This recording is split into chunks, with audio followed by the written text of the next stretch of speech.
Bonjour, bienvenue sur Mon Financier. Les marchés européens ouvrent en très légère hausse dans le sillage de la tendance américaine qui s'est retrouvée propulsée vers des sommets historiques hier soir. Alors le CAC grappille actuellement 0,06%, on est autour des 4430 points. Alors un marché qui est porté par l'espoir d'un nouveau cycle d'injection de liquidités dans le système financier, mais cette fois-ci de la part de la Banque Centrale Européenne qui se réunira justement demain donc, pour décider de sa politique monétaire, mais de manière générale, hein, l'optimisme est quand même globalement de mise pour les opérateurs de marché qui espèrent notamment que les chiffres de l'emploi sur l'ADP qui vont être publiés aujourd'hui vont confirmer un rebond des créations de postes en mars aux États-Unis, et ce avant la publication vendredi prochain du rapport officiel sur l'emploi américain, un rapport qui, vous le savez, est scruté à la loupe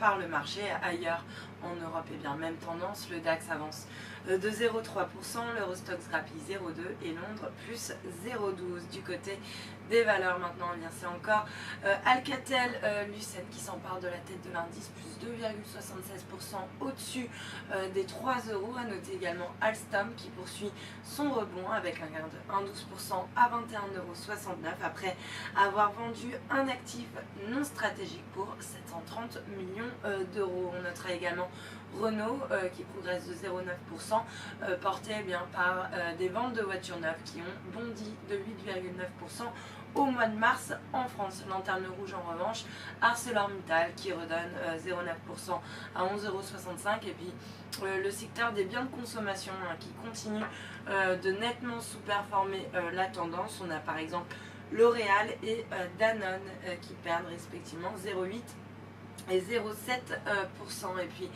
pour terminer sur le SBF 120, Nicox qui cède 3,7% à 2,48 €, le groupe qui est sanctionné après avoir dévoilé une chute de ses résultats et de son chiffre d'affaires en 2013. Sur le marché d'échange, l'euro lui reste plutôt bien orienté face au dollar. On est au-dessus des 1,38 à 1,38,07. Il avance également de 0,22% face au yen à 143,30 yens. Et puis à noter que le billet vert lui aussi reste ferme face à la devise japonaise autour des 103,80 yens. Et puis pour terminer, l'once d'or qui s'inscrit en hausse de 0,3% à 1284 $. L'once, voilà pour l'ouverture. Restez avec nous, passez une excellente journée.